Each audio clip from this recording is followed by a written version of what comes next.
आप सबको हाथ जोड़कर मेरी प्रणाम। सबको नमस्ते। देखिए, डॉक्टर आजाद ने आपको बताया कि ये कितना गलत देश के लोगों के साथ सरकारें कर रही हैं, बल्कि दुनिया भर की सरकारें कर रही हैं। और एडवोकेट साहिल गोयल ने बताया कि गैर कानूनी भी कर रही हैं, असंवैधानिक तरीके से भी कर रही हैं। उधर से सुशील भाई ने आपको बताया कि ये बुखार बसंत ऋतु का अब दोबारा से फिर आएगा, जिसको अब ये तीसरी लहर बोल सकते हैं। या जो डॉक्टर साहब के हिसाब से जो mRNA और DNA जो हमको दिया गया है जिस हिसाब से, उसके जो अब साइड इफेक्ट आने लगेंगे तो ये उसको नए वेरिएंट का नाम भी देंगे और हम जैसों को ब्लेम भी करेंगे कि तुमने मरवा दिए लोग। तो इस चीज के लिए बहुत सोच समझ के आगे बढ़ना है। अगली बात जो मैं कहना चाहूंगा कि जो आदमी सरकार के पक्ष में बोल रहा है या इस बीमारी के पक्ष में बोल रहा है, जैसे हमने तथ्य दिए, डॉक्टर साहब ने आपको तथ्य दिए जो मेडिकल साइंस कह रही है, साइंस के हिसाब से हमने तथ्य दिए। समाज में जो हम देख रहे हैं, हम में से कोई भी सोशल डिस्टेंसिंग नहीं कर रहा, कोई भी हमने मुंह नहीं ढका हुआ। हम लोग 1 साल से ज्यादा समय हम लोग बॉर्डर पे परमानेंट बैठे रहे, एक ट्रॉली में 15-15 लोग बैठे सोए और कोई सवाल ही पैदा नहीं होता कि वहां किसी की भी एक को भी नुकसान हुआ हो किसी बीमारी से। तो ये साबित किया किसानों ने कि ये सब कुछ इस देश के लोगों के साथ धोखा हो रहा है। तो जो लोग सरकार के पक्ष में बोलते हैं वो ये 2-4 लाइनें बोलते हैं। पहली लाइन उनके पास है कि भाई जिनके मरे ना उनसे पूछो फिर ये इतने सारे लोग क्यों मरे। दूसरी बात पूछेंगे वो जब हम उनको बता देंगे कि ये क्यों मरे, कि ये रेडिएशन का असर था, गलत दवाइयों का असर था, गलत इलाज का असर था, या सरकारों का लालच या षड्यंत्र था।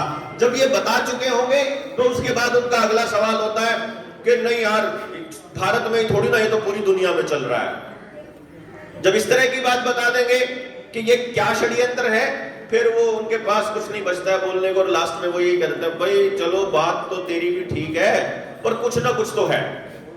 बस वो कुछ ना कुछ में उलझा के हम लोगों को रखा हुआ है, और जिसे कहते हैं हम लोग भय का भूत। भय का ये भयमारी है एक्चुअली, जिसको महामारी साबित करने पे कोशिश कर रहे हैं। तो बड़ा सवाल ये बनता है कि दुनिया भर में ये सब चीजें क्यों हो रही है। इसका जवाब आपको मिलेगा जब आप खुद से अपनी रिसर्च करेंगे और ये ढूंढेंगे कि वो कौन सी चीज है जिसका 2 बार प्रधानमंत्री नाम ले चुके हैं और हम उसको सीरियसली नहीं ले रहे।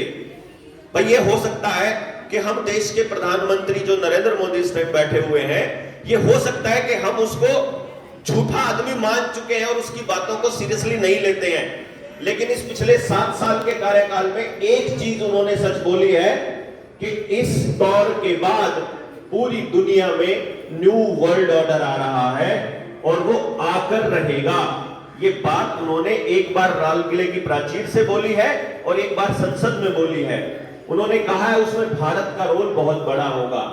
ऐसा क्यों हो रहा है कि वो एक आदमी को यूनिक आइडेंटिफिकेशन नंबर दिया जा रहा है, चाहे इस टीके के सर्टिफिकेट के नाम पर, चाहे आधार कार्ड के नाम पर, और केवल आदमियों को नहीं, पेड़ों को भी यूनिक नंबर दिया जा रहा है, जानवरों को भी यूनिक नंबर दिया जा रहा है। जिसके पास बकरी, गधे, घोड़े, गाय, बैल, भैंस कुछ भी हो, हर जानवर के आपको मतलब फास्ट टैग के जैसा एक टैग लगाया जा रहा है। ये क्या खेल है? इसको समझने के लिए आपको समझना पड़ेगा कि अंतरराष्ट्रीय स्तर पर जो दुनिया के सबसे अमीर घराने हैं, फॉर्च्यून 500 प्लस जो बाकी देश के लोकल अमीर घराने, वो क्या कहते हैं? उनका कहना है धरती मर रही है।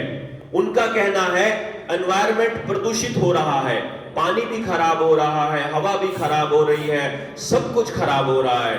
और इसको बचाने का एक तरीका है कि जो धरती का तापमान बढ़ रहा है, जिसकी वजह से सारी चीजें खराब हो रही हैं, वो कह रहे हैं इसको बचाने का एक तरीका है कि जो कार्बन एमिशन हो रहा है, जो कार्बन डाइऑक्साइड की वजह से हो रहा है, उसको रोका जाए।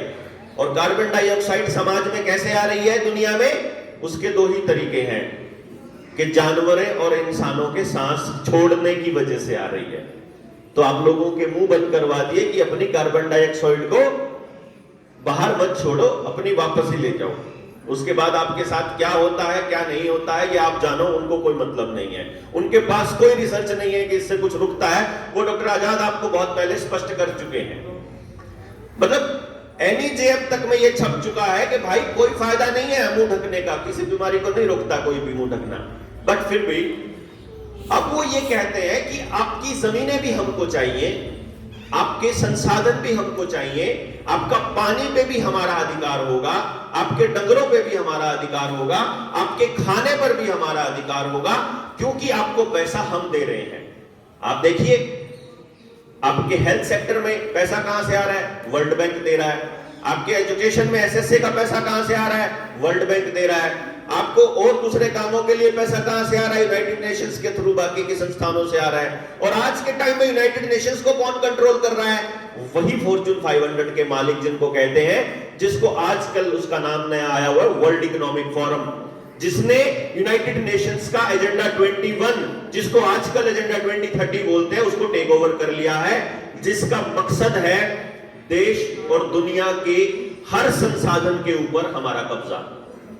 उसी के सिलसिले में किसान बिल आए थे, उसी सिलसिले में बीजों के बिल आएंगे, उसी सिलसिले में पानी का बिल आएगा, पोल्यूशन का बिल आएगा, और ये गाड़ियों के व्हीकल के जो बिल आ रहे हैं सारे के सारे उसी के पूरे उसका खेल है।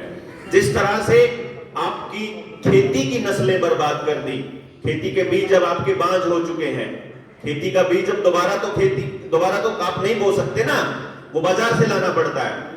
और आप बताइए डंगरों के बीज भी तो आपको बाजार से लाने पड़ते हैं, टीके का इस्तेमाल ही हो रहा है, तो आने वाले वक्त में इंसानों के बीज भी आपको बाजार से ही लाने पड़ेंगे। 20-30% तो अभी भी बाजार से ही लेकर आ रहे हैं। जो बच्चे पैदा नहीं हो रहे हैं, IVF सेंटर छोटे छोटे शहरों में भी खुल रहे हैं। तो आपको यह समझना पड़ेगा क्या ये अपने आप हो रहा है या किया जा रहा है। इनके पास ये रिसर्च भी है कि कैंसर किससे होता है, इनके पास ये रिसर्च भी है कि बांझपन किससे होता है, इनके पास ये रिसर्च भी है कि नपुंसकता किससे होती है। इनके पास वो रिसर्च है, लेकिन उसको रोकने का कोई उपाय इनके पास है कि नहीं ये बताते नहीं है। असल में ये एक्चुअली प्लान करके किया जा रहा है। हरित क्रांति के नाम पे हम लोगों को जेनेटिकली मॉडिफाइड बीज दिए गए, जिनको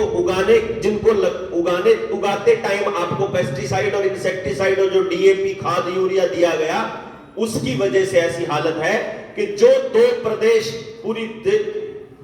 जो पूरे देश को खाने के लिए देते हैं, पंजाब और हरियाणा, वहां पर कैंसर के सबसे ज्यादा केसेस हैं। अब हमारा हरियाणा भी पंजाब से ऊपर निकलने वाला है कैंसर में, कहीं आप सोच रहे हो आप ही फंस रहे हो। ये समझने वाली बात है कि ऐसा क्या है कि पूरे देश को खाने के लिए हम लोग दे रहे हैं, और और रॉकेफेलर फैमिली को इलाज का पैसा भी हम ही सबसे ज्यादा दे रहे हैं।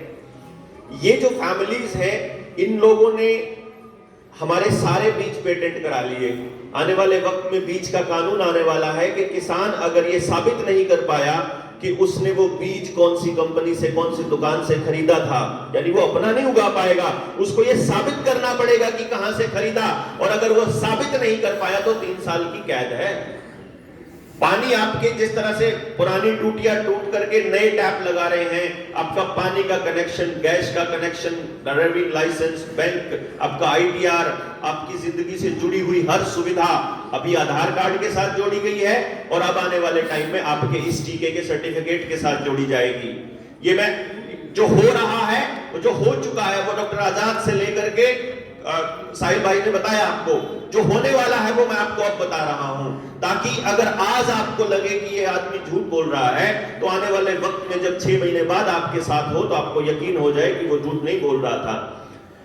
आज आपकी हर सर्विस को जोड़ा जा रहा है, आपके बच्चों को घर रखकर मोबाइल पर गेम दिए जा रहे हैं, जो आपका यूथ है उसको भी गेम दिया जा रहा है, वीडियो गेम और अश्लील वीडियोस दी जा रही है। गेम्स में 2 ही चीजें हैं आज के टाइम पे मोबाइल गेम के अंदर, एक हथियार है, हथियारों से वो लड़ना सीखते हैं, मतलब बंदूकें, और दूसरी चीज है एक ऐसा प्रोग्राम जिसमें बच्चा पहले टास्क पूरा करेगा तो उसको कुछ टोकन मिलेगा, वो टास्क पूरा करेगा, टोकन मिलेगा। आप देखिए, आप पहली डोज लगवाओगे तो बस में जाओगे, दूसरी लगवाओगे तो सेक्रेटरीट में जा सकते हो, बिल्कुल सेम प्रोग्रामिंग हो रही है।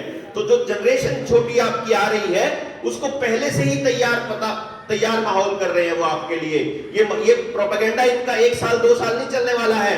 ये बीमारी और नए वेरिएंट 2030 तक चलने वाले हैं, 2030 तक। और 2030 तक ये हालत लेकर के आएंगे जिसको हमने कहना है सोशल क्रेडिट सिस्टम। जो डिजिटल करेंसी है, जो नोटबंदी की गई थी 2016 में, वो स्टेप था उसका, वो टेस्टिंग थी कि लोग कितना समझेंगे। अब पूरी तरह से बैंक बंद होने वाले हैं, बैंकों का मर्जर हो रहा है, बैंकों के एनपीए बढ़ रहे हैं। उस एनपीए को पूरा करने के लिए कानून बन चुका है कि अगर एक उद्योगपति आपका 1000 करोड़ रुपया लेके भाग जाता है तो जितने बाकी के अकाउंट होल्डर हैं उनसे वो पूरा कर सकता है बैंक उससे, यानी आपका पैसा डुबो सकता है बैंक। ये बाकायदा कानून बन चुका है। तो सारे बैंक बंद होकर के डिजिटल करेंसी का कमीशन पहले से बिठा रखा है। उसकी रिपोर्ट उसी दिन आ जाएगी जिस दिन आपका विरोध खत्म हो जाएगा। आप अभी तक विरोध में हैं, पंजाब के और यूपी के चुनाव हैं, ये चुनाव खत्म होने के बाद आपके ऊपर जबरदस्ती थोपी जाएगी। ये मुंह ढकने वाले चालान, टीके लगाने वाली जबरदस्ती अब बहुत ज्यादा होने वाली है आपके ऊपर, क्योंकि अभी तक आप इसीलिए बचे हुए हैं, नॉर्मल समझ रहे हैं। गांव में तो बीएलओस की मदद से, स्कूल के टीचर्स की मदद से घरों में घुसना शुरू कर गए हैं। वहीं खड़े होकर के डीसी से, एसडीएम से बात करवाते हैं और वो आपको धमकी देते हैं कि आपका नहीं तो पेंशन रुक जाएगी, आपके बच्चों को स्कूल में नहीं जाने दिया जाएगा, आपके बच्चे फॉर्म नहीं भरने दिया जाएगा, आपको मतलब बस में, सेक्रेटेरिएट में आपका कोई काम नहीं होगा, आपने रजिस्ट्री करवानी हो, लाइसेंस रिन्यू कराना हो या कोई और काम करवाना हो, आपका कोई नहीं होगा। ये गैर कानूनी तरीके से आपके ऊपर थोपा जा रहा है कि आप कब बोलना शुरू करोगे, ये देख रहे हैं बेसिकली। आपने अगर बोलना शुरू नहीं किया तो आने वाले वक्त में आपके हाथ में चिप लगने वाली है। वो आपको बताएंगे कि ये चिप इतना फायदा है, आपको ना ड्राइविंग लाइसेंस लेके जाना पड़ेगा, ना आपको कोई बैंक की कॉपी लेके जानी पड़ेगी, ना आपको कोई सर्टिफिकेट लेके जाना पड़ेगा। वो सारी चीजें इसी के अंदर होंगी जो RFID होगी, बस आपने वो दिखाना है। जैसे आपकी गाड़ी पे फास्टैग लगा हुआ है, आप बस टोल पे पहुंचते हो, पैसे अपने आप कट जाते हैं, ऐसे ही आपके सारे दस्तावेज वहां उस चिप में होंगे। तो कहीं भी जाना है, गेट लगा होगा ऑटोमेटिक वाला, आपके हाथ में लगी हुई है, गेट खुलेगा, आप में नहीं लगी है, गेट ही नहीं खुलेगा। आप ये देखने आपके, अब जब ये RFID सक्सेसफुल हो जाएगी, उसके बाद आएगी एक नई चिप जो एलन मस्क ने अभी अभी बोला है। पिछले महीने उसका बयान आया था कि इंसान की खोपड़ी में चिप लगेगी 2022 के एंड तक। वो आपको मेंटली तैयार कर रहे हैं कि आप तैयार हो जाओ। वो चिप को शुरू में ही बताएंगे आपको। शुरू में क्या बताएंगे? जैसे वो 50 साल पहले किसान को बताया गया था कि ये नए हाइब्रिड बीज हैं, आप इन बीजों को खाओगे, इनको उगाओगे तो कीमत ज्यादा मिलेगी। फ्री में बीज देते थे, फ्री में यूरिया देते थे, फ्री में पेस्टिसाइड देते थे, आपको कहा गया था कि इसकी कीमत ज्यादा मिलेगी। ऐसे ही आपको ये कहा जाएगा कि ये चिप आई है, ये चिप आपके सारे रोग हर देगी। आपकी रीढ़ की हड्डी में मान लो नर्वस सिस्टम, आपके दिमाग के साथ आपके शरीर का कनेक्शन कहीं टूटा हुआ है, आपके हाथ काम नहीं कर रहे हैं, चिप लगने के बाद बिल्कुल मैजिकल तरीके से वो बंदा चलने लग जाएगा, क्योंकि वो उस पूरे के पूरे सिस्टम को कवर कर देगा। आप सोचिए, एक बीमार आदमी जिसको लकवा था या फिर उसकी रीढ़ की हड्डी का निचला हिस्सा काम नहीं कर रहा था, वो चिप लगने के बाद काम करने लग जाए और उसके बाद आपको वही दुकानदार ये बोले कि हम एक ऐसा सिस्टम है कि आपको हार्ट अटैक होने से 2 घंटे पहले पता चल जाएगा, बीप आ जाएगा। आप तो भाग भाग के लगवाओगे जनाब। और फिर वही होगा जो न्यूरालिंक बता रही है। न्यूरालिंक क्या कह रही है कि आपके इंसान को आधा ह्यूमन आधा ट्रांस, मतलब रोबोटिक्स और आर्टिफिशियल इंटेलिजेंस आ रहा है, जिसको ट्रांस ह्यूमन बोलते हैं। यानी कि जो अगला वक्त है आने वाला, आपको कंप्यूटर की तरफ, मतलब कंप्यूटर से चलाया जाने का प्लान है इनका। ये क्यों? जिसको कहते हैं हाइव ऑफ माइंड्स, जो असली खेल इनका है लास्ट में। 5G के टावर्स इसीलिए इंस्टॉल किए जा रहे हैं, 5G की टेस्टिंग इसीलिए की गई थी। कई बार उस टेस्टिंग में बहुत से लोगों को नुकसान भी हुआ, करंट भी लगता था। आपको याद हो डॉक्टर साहब, जब हम उस टाइम किसान आंदोलन में थे तो अपने उसमें दरवाजे पे लगता होता था। वो उसी दौर का वक्त है जब दूसरी लहर चली हुई थी, जब लॉकडाउन चल रहा था। तो आप लोगों से गुजारिश ये है कि आपको अपने मोहल्लों में, अपने पड़ोस में, अपने लोगों को सोशल मीडिया पे या जहां भी देखें, पहली बात तो हमें जानकारियां इकट्ठी करनी होंगी। दूसरे नंबर पे उन जानकारियों को लोगों तक पहुंचाना होगा। तीसरे नंबर पे सरकारों को अपना प्रतिरोध दर्ज कराना होगा। हमें बताना होगा कि हमारे शरीर पर केवल हमारा हक है, हमारी मर्जी है हम कोई केमिकल लेना चाहते हैं कि नहीं लेना चाहते हैं, हमारी मर्जी है कि हम कैसे घूमना चाहते हैं, कौन सी पैथी से इलाज करना चाहते हैं, और अपने ही जैसे लोग और तैयार करने होंगे। अगर ये नहीं किया तो आप और हम सभी के सभी बहुत बड़े खतरे के सामने खड़े हैं। देखना ये होगा कि हम संगठित होकर उनको हराते हैं या वो लोग मिल करके वैसे ही जुल्म करते रहेंगे हम लोगों के ऊपर जैसे वो करते आ रहे हैं। बोलने के लिए बहुत कुछ है, बट क्योंकि जो प्रोटोकॉल है वो मुझे अलाउ नहीं करता है। अभी मेरे से बाद में वीरेंद्र भाई हैं, डॉक्टर अजय बलारा है, तो ये मैं चाहूंगा कि एक एक बाकी चीजों के ऊपर ये प्रकाश डालें। और आपको बहुत बहुत धन्यवाद। ये प्रेस कॉन्फ्रेंस के लिए रतन भाई को भी बहुत बहुत शुभकामनाएं, और लोगों तक आवाज पहुंचा रहे हैं। ये साथी लड़ाई लड़ रहे हैं, स्वदेशी की भी लड़ाई लड़ रहे हैं, और आने वाले वक्त में हमारी एजुकेशन, हमारी खेती, हमारे उद्योग, हमारे गांव के सेंटर्ड नहीं होंगे। अगर इकट्ठे होकर के हमने नहीं लड़े तो हम कहीं ना कहीं बहुत ज्यादा बुरी स्थिति में आने वाले हैं। इन्हीं सब शब्दों के साथ मैं अपनी बात खत्म करता हूं। बहुत बहुत धन्यवाद। नमस्कार। ਹੁਣ ਜਿੰਨਾ ਵੀ ਡਾਕਟਰ